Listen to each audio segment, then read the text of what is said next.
اعوذ باللہ من الشیطان اللعین الرجیم بسم اللہ الرحمن الرحیم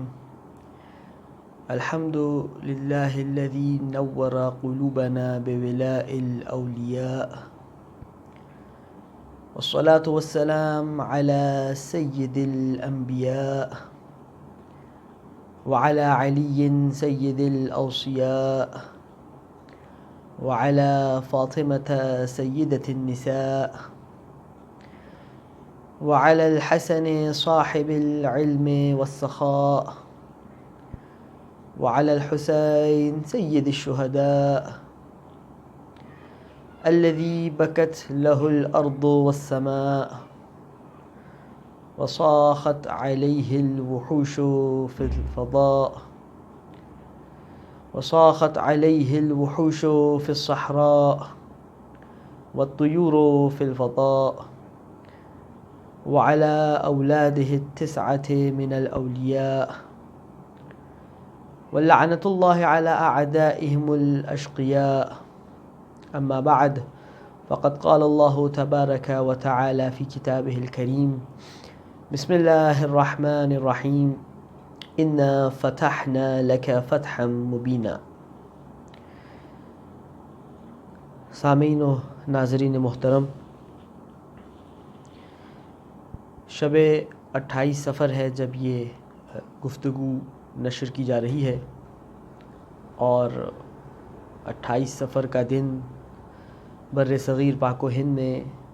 ختمی مرتبہ صلی اللہ علیہ وآلہ وسلم اور امام حسن مجتبیٰ علیہ الصلاۃ والسلام کی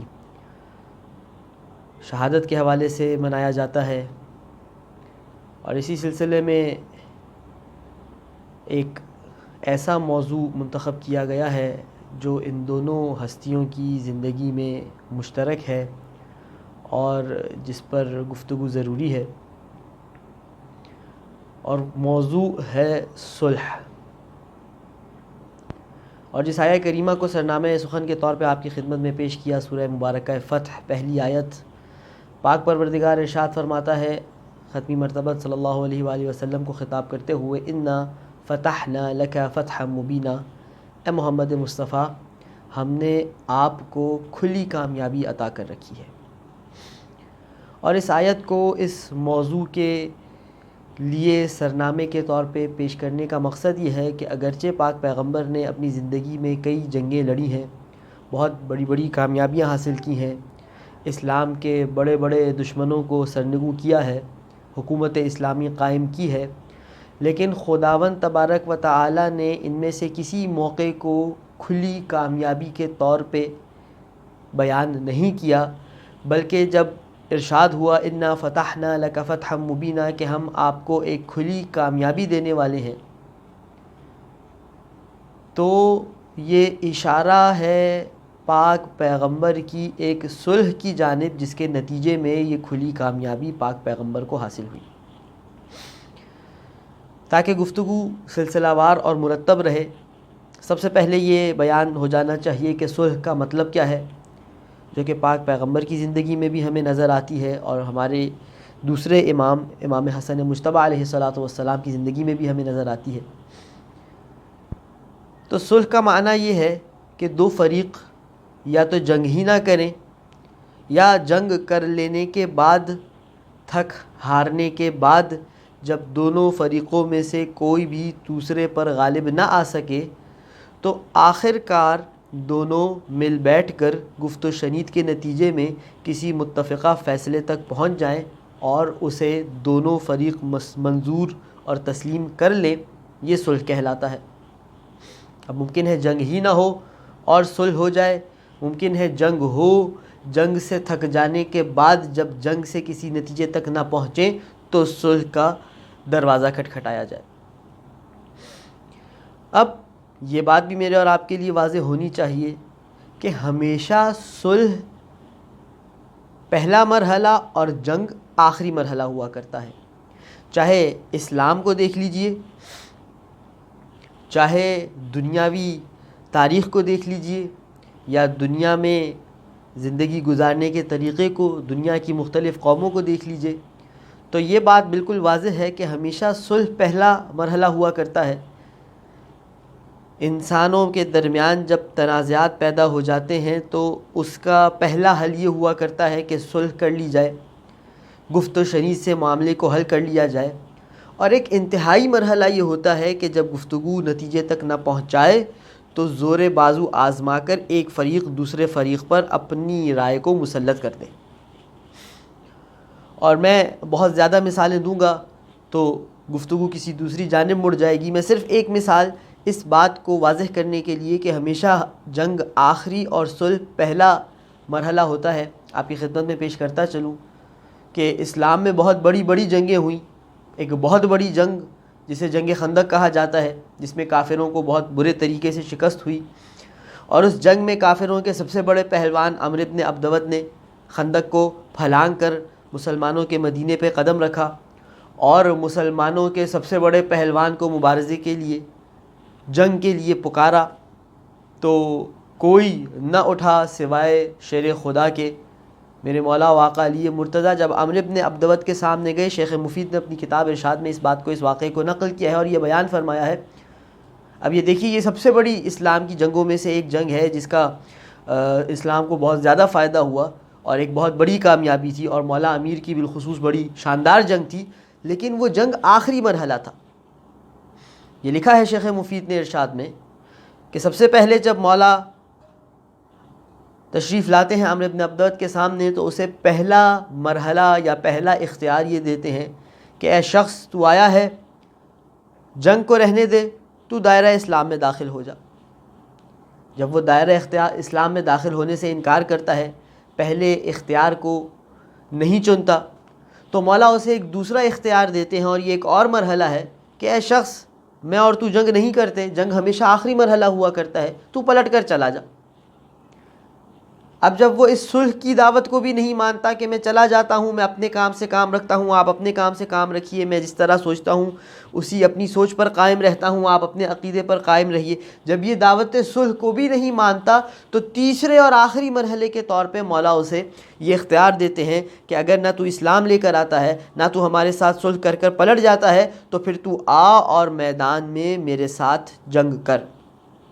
تو جو اتنی بڑی اور اتنی عظیم جنگ تھی، جس جنگ کے بعد یہ سند میرے مولا و آقا علی مرتضیٰ کو عطا ہوئی کہ خندق کے روز مولا علی مرتضیٰ کی ایک ضربت عبادت ثقلین سے افضل ہے۔ مستدرک علی صحیحین میں بھی یہ روایت کچھ مختلف الفاظ کے ساتھ ملتی ہے۔ تو اس میں بھی مولا نے صلح کے مرحلے کو مقدم کیا، جب وہ مرحلہ کارساز نہ ہوا تو جنگ کے مرحلے پر تشریف لائے۔ لہٰذا اگر کبھی کسی جگہ پر صلح کی جائے تو بنیادی طور پر یہ سوال نہیں پوچھا جانا چاہیے کہ صلح کیوں کی، جنگ کیوں نہیں کی، کیونکہ صلح ہمیشہ پہلا مرحلہ ہوتا ہے۔ جب پہلے مرحلے سے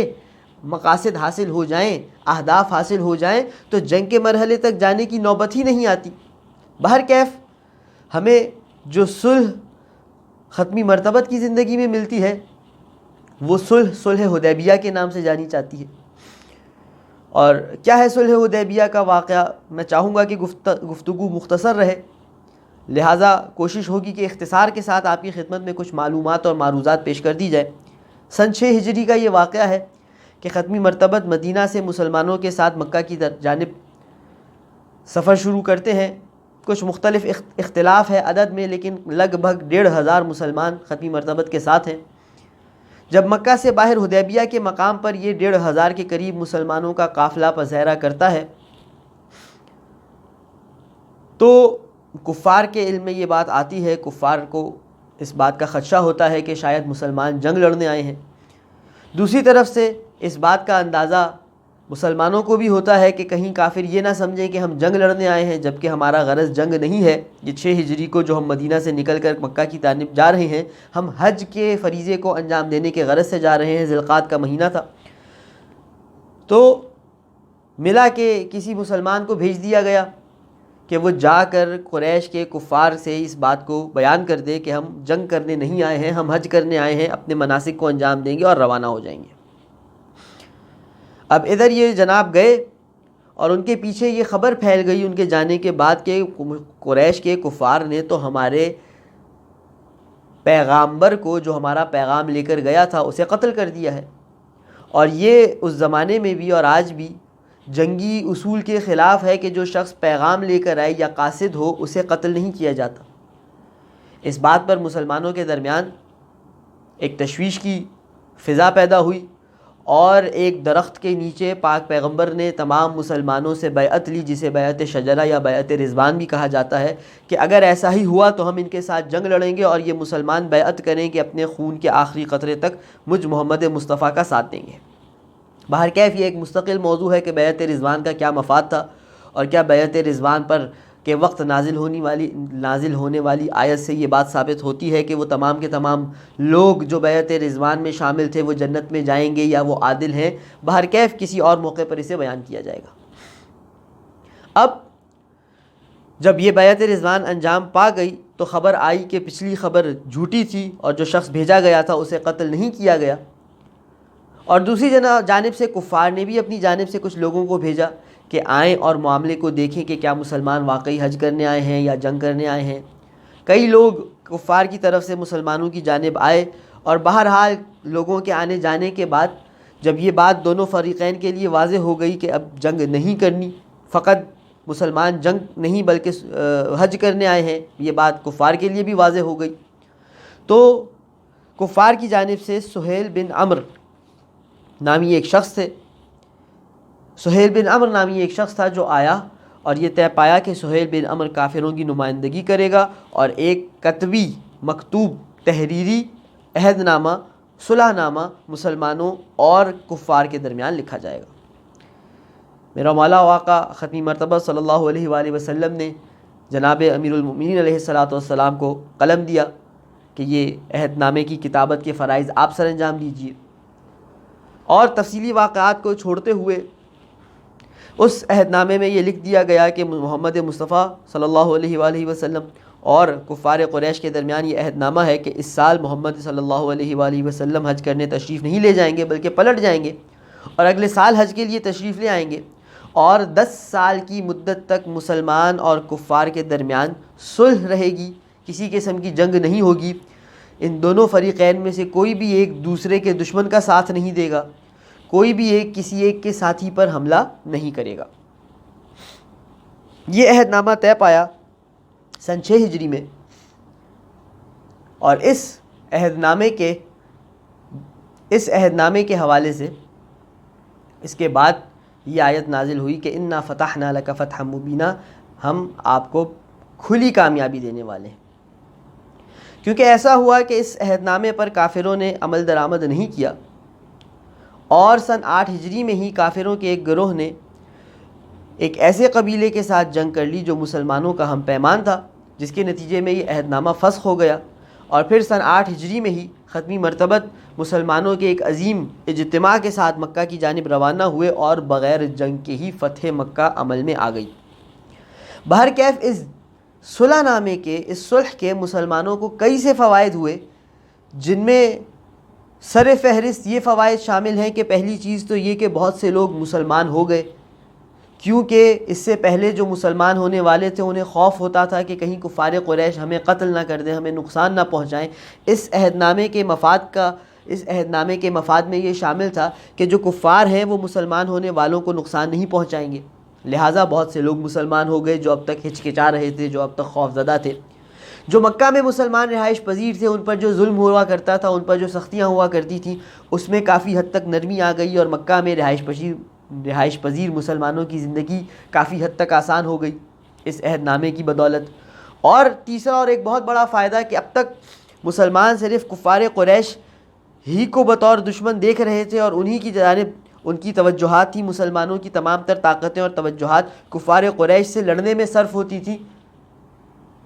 استعمال ہوتی تھی۔ لیکن اس عہد نامے کے بعد جب کفار قریش کے ساتھ 10 سال کا عہد ہو گیا کہ صلح کی جائے گی، یہ جب عہد ہو گیا 10 سال کا کہ صلح کی جائے گی، تو اس کے نتیجے میں مسلمانوں نے اپنے دوسرے دشمنوں کی طرف بھی توجہ کرنا شروع کی، اور اسی کے بعد سن 6 ہجری کے بعد صلح حدیبیہ کے بعد ہی مسلمانوں کی خیبر کے یہود کے ساتھ جنگ عمل میں آئی، جو جنگ خیبر کے نام سے جانی جاتی ہے۔ تو بہرکیف یہ کچھ فوائد تھے جو اس صلح کے نتیجے میں مسلمانوں کو حاصل ہوئے، اور یہ صلح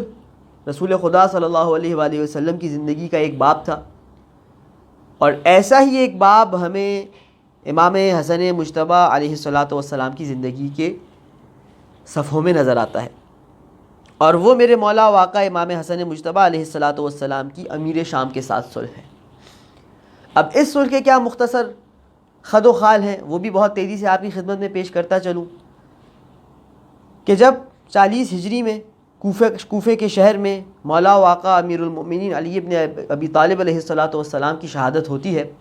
تو لوگ کوفہ کے لوگ مولا امام حسن مجتبیٰ علیہ السلام کے ہاتھ پہ بیعت کرتے ہیں، اور مولا امیر اپنی زندگی کے آخری ایام میں ایک لشکر کی تشکیل دے رہے تھے تاکہ شام کے ساتھ جنگ کی جائے، کیونکہ دوسری جانب حاکم شام بھی کوفہ پر حملہ کرنے کی مکمل کوششوں میں تھا اور تیاریوں میں تھا۔ تو مولا حسن نے اس سلسلے کو آگے بڑھایا اور اس لشکر کو مکمل کیا۔ دوسری جانب سے حاکم شام نے اپنے لشکر کو مکمل کیا، شام سے وہ لشکر کوفے کی جانب بڑھا، ادھر کوفہ سے یہ لشکر شام کی جانب بڑھا، اور ان دونوں لشکروں کا سامنا بھی ہوا۔ بہر کیف حالات کچھ ایسے ہو گئے۔ اب یہ دیکھیے، یہ جو امام حسن کی صلح ہے، میں یہ کہا کرتا ہوں کہ اس میں امام حسن کی رعب، ہیبت، دبدبہ اور شجاعت، اور سامنے حاکم شام کی بزدلی، پستی، ذلت اور خواری کو محسوس کیجیے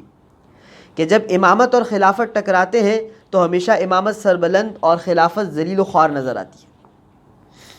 حاکم شام کے پاس سپاہی بھی تھے، حاکم شام نے کچھ مال و زر دے کر امام حسن کی فوج میں سپاہیوں کو بھی خرید لیا تھا۔ حاکم شام نے امام حسن کی فوج میں یہ جھوٹا پروپیگنڈا بھی کر دیا تھا کہ امام حسن تو مجھ سے صلح کر چکے ہیں، جس کے نتیجے میں بہت سے سپاہیوں کے حوصلے پست ہو چکے تھے۔ دوسری جانب امام حسن کی جو فوج تھی وہ کوئی بہت مضبوط فوج اس وجہ سے نہ تھی کہ اس میں مخلص افراد کی کمی تھی۔ بہت سے لوگ ایسے تھے جو بادر ناخواستہ اس لشکر میں شامل ہو چکے تھے،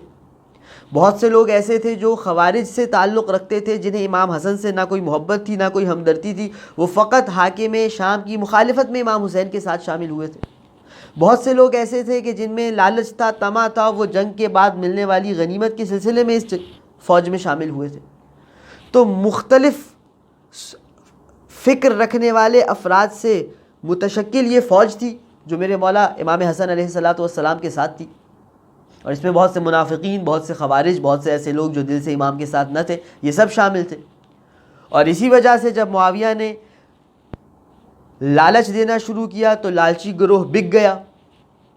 جب معاویہ نے دوسرے حربے استعمال کرنا شروع کیے، جیسا کہ عرض کیا، یہ پروپیگنڈا جھوٹا کر دیا کہ امام حسن صلح کر چکے ہیں، تو وہ سست عقیدہ اور سست ایمان گروہ بھی ہٹ گیا مولا کا ساتھ دینے سے، اور یہاں تک کہ امام حسن ہی کے خیمے پر حملہ کر دیا گیا اس فوج کے بعض افراد کی جانب سے، اور مولا کو زخمی کر دیا گیا۔ تو یہ دیکھیے کہ اس تمام تر صورتحال میں میں یہ بات واضح کرنا چاہ رہا ہوں کہ آپ امام حسین کی شجاعت اور رعب و دبدبہ اور سامنے حاکم شام کی ذلت اور بزدلی کو محسوس کیجئے کہ جب ایسے حالات تھے، ایسے سرکمسٹینسز تھے جس میں ظاہری طور پر امام حسن بہت کمزور نظر آ رہے تھے، اور شام کی حکومت، شام کا حاکم بہت طاقت میں نظر آ رہا تھا۔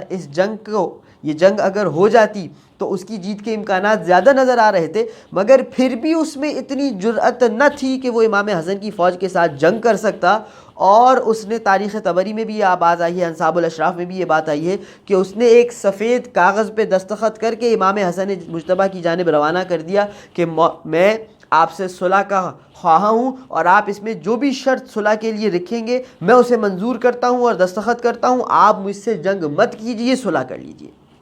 یہ شجاعت اور ہیبت ہے امام حسن مجتبیٰ کی، اور یہ خلافت کے سامنے امامت کی سرفرازی اور خلافت کی پستی و ذلت و خواری ہے کہ ان تمام تر حالات کے باوجود جب زمینی حقائق امام حسن مجتبیٰ کی فوج اور امام حسن مجتبیٰ کے برخلاف جا رہے ہیں اور حاکم شام کے حق میں جا رہے ہیں، پھر بھی وہ یہ جرأت نہیں کرتا کہ جنگ لڑے، بلکہ اپنا صلح نامہ، خالی صلح نامہ دستخط شدہ مولا کی خدمت میں روانہ کر دیتا ہے۔ اور اس سب کے بعد جو اس صلح نامے میں بند اور شرائط لکھی گئیں، ایسی شرائط تھیں کہ در حقیقت اگر ان پر حاکم شام عمل کرتا تو وہ حاکم ہوتے ہوئے بھی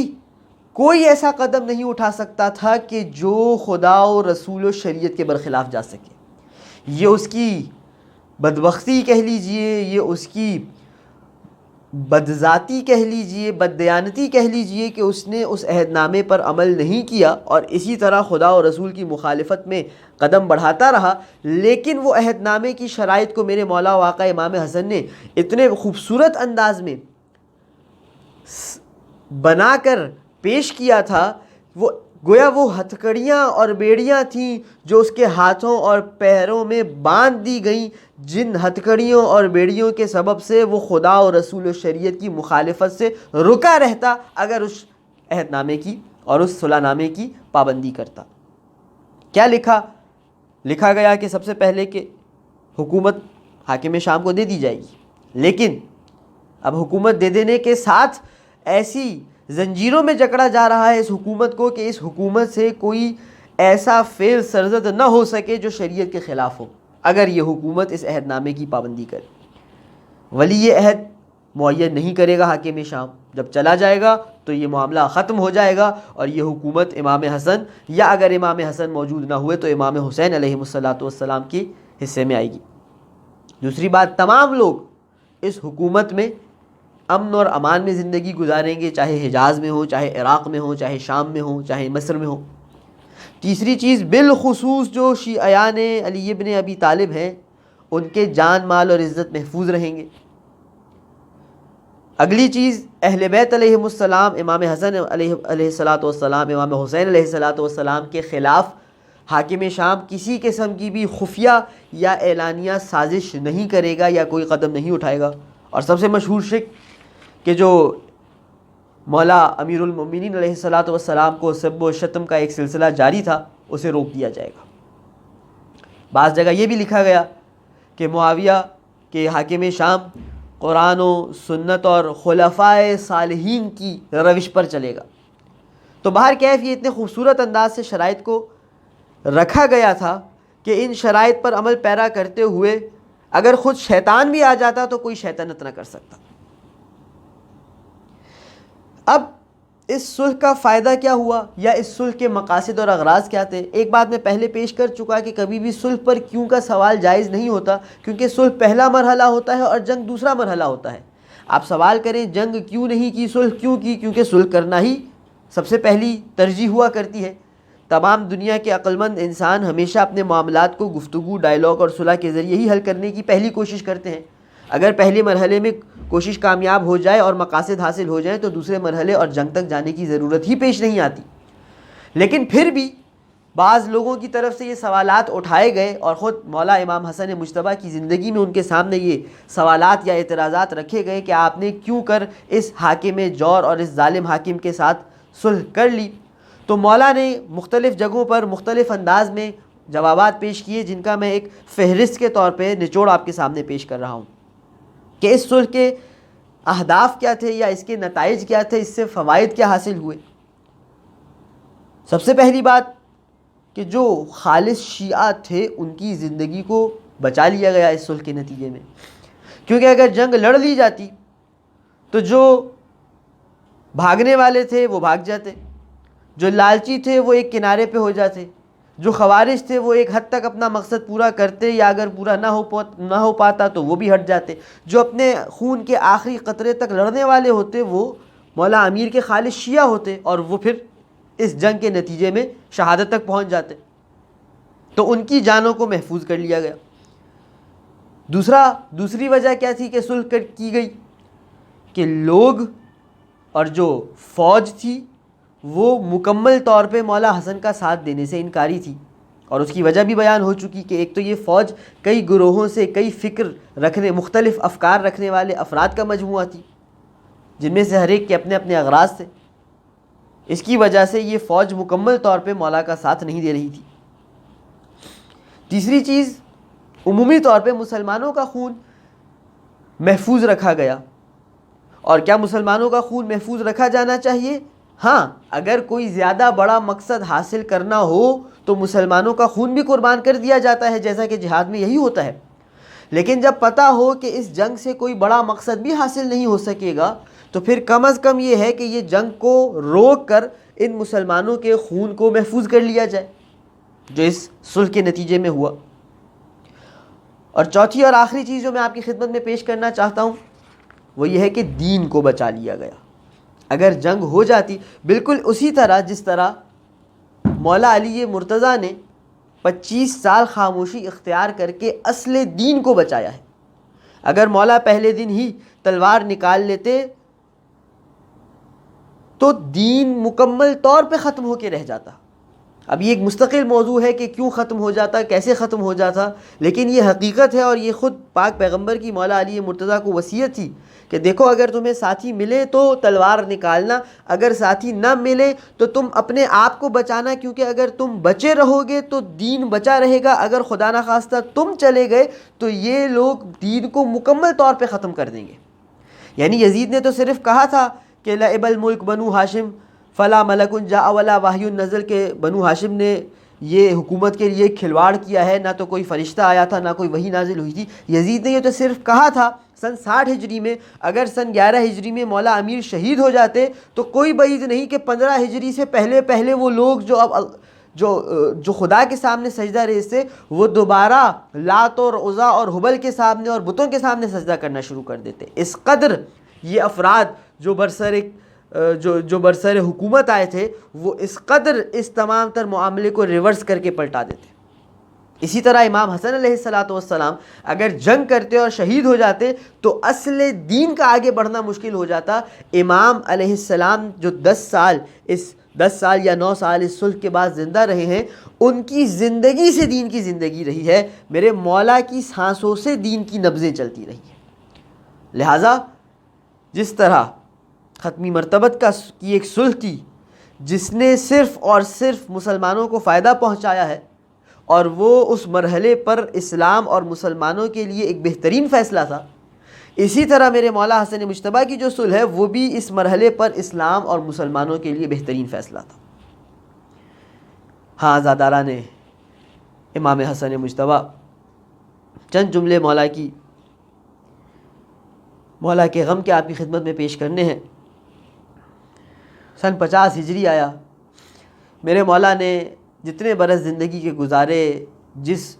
معاہدے پر دستخط کیے تھے اس معاہدے کی لاج رکھی ہے، لیکن ہاں عزادارو جو مد مقابل تھا وہ اتنا کم ظرف انسان تھا، اتنا ملعون شخص تھا کہ اس نے اس معاہدے کی لاج نہ رکھی۔ مورخین نے لکھا ہے کہ جعدہ بنت اشعث ایک خاتون تھی، اسے لالچ دیا کہ اگر تو، جو کہ مولا حسن کی زوجہ تھی، کہا اگر تو اپنے شوہر حسن مجتبیٰ کو زہر دے دے گی تجھے اپنے بیٹے یزید سے بیاہ دوں گا۔ 1 لاکھ درہم دیے، جعدہ کے لیے زہر بھیجا گیا۔ اس ملعونہ نے وہ زہر میرے مولا کی غذا میں ملایا ہے، میرے مولا نے وہ زہر تناول فرمایا ہے۔ زہر اس قدر شدت رکھتا تھا کہ تواریخ میں یہ جملے آئے کہ جب میرے مولا کے جسم میں وہ زہر گیا ہے میرے مولا کو قے آئی ہے، اب قے میں غذا نہیں آئی ہے، میرے مولا کے جگر کے ٹکڑے کٹ کے آنا شروع ہوئے ہیں۔ جو تشت آگے تھا وہ حسن مجتبیٰ کے جگر کے ٹکڑوں سے بھرنا شروع ہوا ہے۔ اتنے میں سیدہ زینب تشریف لاتی ہے، میرے مولا حسن مجتبیٰ نے فرمایا کہ اس تشت کو ہٹا دیا جائے، کہیں ایسا نہ ہو میری بہن زینب دیکھے برداشت نہ کر سکے۔ میں ہاتھ جوڑ کے کہوں گا یا حسن مجتبیٰ، آج 50 ہجری میں کوفہ ہے، آج 50 ہجری میں مدینہ ہے اور زینب کا اتنا خیال ہے، مولا 61 ہجری میں کربلا ہوگا۔ آج آپ زینب کو اپنے جگر کے ٹکڑے دکھانا برداشت نہیں کر رہے، اسی زینب کے سامنے حسین سید الشہداء کا سر جدا کیا جا رہا ہوگا۔ ہاں عزاداران امام حسن مجتبیٰ، میرے مولا کا وقت آخر قریب آیا ہے، میرے مولا نے وصیتیں کی ہیں، امام حسین کو امامت کے راز سپرد کیے ہیں، میرے مولا کی آنکھ اس دنیا سے بند ہوئی ہے، غسل دیا گیا ہے، کفن پہنایا گیا ہے، یہ جنازہ بڑی شان و شوکت سے نکلا ہے۔ ہاں عزادارو، یہ اہل بیت کا پہلا جنازہ ہے جو بڑے شان و شوکت سے نکل رہا ہے۔ جب رسول خدا کا جنازہ تھا تب بھی وہ جنازہ شان و شوکت سے برآمد نہ ہو سکا۔ سیدہ فاطمہ زہرا کا جنازہ رات میں دفنایا گیا، علی مرتضیٰ کا جنازہ بھی تاریکی میں دفن کر دیا گیا۔ یہ پہلا جنازہ ہے اہل بیت کا جو بڑی شان و شوکت سے گھر سے بلند ہو رہا ہے، لیکن میں کہتا ہوں ہے کاش یہ جنازہ بھی رات کی تاریکی میں کہیں دفنا دیا جاتا، کیونکہ یہ جنازہ جو بڑی شان سے نکلا ہے تاکہ نانا کے پہلو میں دفنا دیا جائے، ایک خاتون خچر پہ سوار آتی ہے، بنی مروان کو ساتھ لاتی ہے، جو جنازہ شوکت و شان سے بلند ہوا تھا ایک مرتبہ تیروں کی زد پر آتا ہے۔ جنازہ گھر سے نکلا بڑی شان سے تھا، لیکن خون آلود دوبارہ گھر میں داخل ہوتا ہے۔ ہاں زادارو، حسن کا کفن تبدیل کیا جاتا ہے، دوبارہ جنازے کو تیار کیا جاتا ہے۔ میں ہاتھ جوڑ کے عرض کروں گا یا حسن مصطفیٰ، یہ بھی آپ کا مقدر ہے۔ جب جنازہ اٹھا بڑی شان سے اٹھا، کفن کے ساتھ اٹھا، دوسری مرتبہ اٹھا تب بھی کفن کے ساتھ اٹھا، لیکن لا یومک یومک یا ابا عبداللہ، ارے میرے مولا حسین کا جنازہ 3 دن تک کربلا کی گرم ریتی پر بے گورو کفن پڑا۔